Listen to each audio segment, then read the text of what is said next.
Hello, friends. Guess what day it is? Baking day. I'm in my kitchen. I'm stirring up something sweet, and it made me think about my devotional assignment. So I want to talk to you just spontaneously about the thread that we're working on right now, which is Better Together.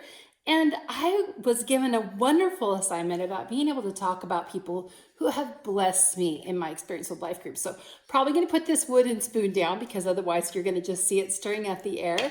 But I love baking. It's probably pretty obvious. I love sweet things. Do you love sweet things? The fall is full of sweet things, and one of those is our life groups. Life groups have started again. It's not too late to join a life group. And what that means is friendships, you guys. I've been blessed by so many people at Heights Church who've been in life groups with me or done life groups with me. It has become a very vital part of my life. As I am cooking up my life, stirring up all the things we do, work and activities and social and spiritual, there are times when I've done life solo, and there are times when I really needed a friend. And I'm thinking back to during the time the church was shut down. My life group had several widows in it, and at that time, I was a widow sister and living alone. And I just wanted to share the first thought. First of all, Cheryl Bangs, I'm just going to throw out some names here. There's no rules in the Devo, because I'm so grateful for Pastor Cheryl Bangs, who was leading one of the life groups I was in. She taught me the gift of hospitality in a level I've never experienced. And so I'm so grateful for that, Cheryl. You blessed my socks off. So many great taco salads at your home. And in that same home, I'm going to throw a shout out to another widow sister, and that's Loretta Riddles.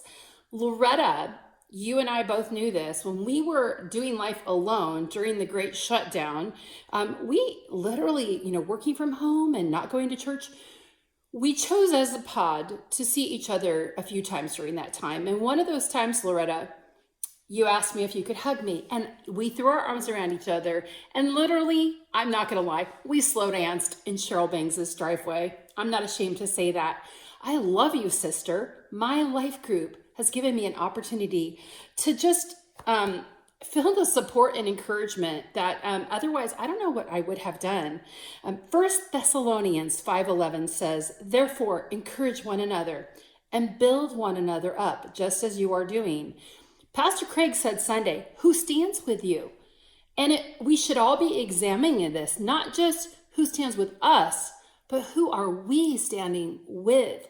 Because we all have the opportunity to be that pillar, to be that listening ear and that loving friend as we do life together. Al and Karen welcomed Eric and I into their life group while we were dating. And they have no idea how valuable that was, because really, at that time, all you could do was go to Costco and go to the pharmacy, and the world was still shut down. But that life group chose to continue to meet. So we got to go in person, worshiping, learning, and basically I was testing Eric to make sure he was the right kind of Christian husband for me. Doing Bible study during that time together was great. And Al, thank you. You gave Eric some very good advice, and I appreciate that. The last thing I want to say about life groups is this. One of the life groups I have led for a long time is Grief Share. And there is a dear Christian sister in that group. Her name is Jen Beeman. Now, Jen, during COVID, did this for me, and it was really powerful. Jen is friends with another lady that is in our church who is in another life group she's in named Johnny. Johnny was a baker. We couldn't get a lot of supplies. I'm a baker, which brings me back to where I am today. I'm making bread. Bread requires yeast.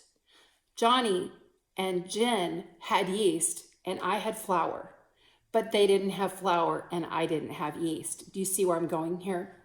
In the very early stages of a very scary early 2020, Jen came to my house and I said, "I'll set a chair out on the front porch and sit with you." We sat and we visited and we shared from our storehouse. We shared from our hearts. And we encouraged one another so that we could have bread. There's no greater mission than a rescue mission, and bread is important. The bread of life is important as well. God is our bread, and our life groups help us remind other people who may be struggling with what's in their storehouse. They may be struggling with what's in their heart. We know the value of a well-stocked pantry, but we also know the value of a well-stocked heart and walk with our spiritual reinforcements. So friends, let us not forsake the fellowship of one another. Let us not isolate. Let us not be shy about how we love and love one another, and not grow tired, because the Lord gives us community. I'm not giving up on that. I want us to remember in Hebrews 24:25, he says, and let us consider how we may spur one another on toward love and good deeds, not giving up meeting together as some are in the habit of doing, but encouraging one another, and all the more as you see the day approaching. Guys, my oven is almost to 350. I got to throw this in, but I wanted to just tell you that I love doing these devotionals and I love our life groups. Have a great day.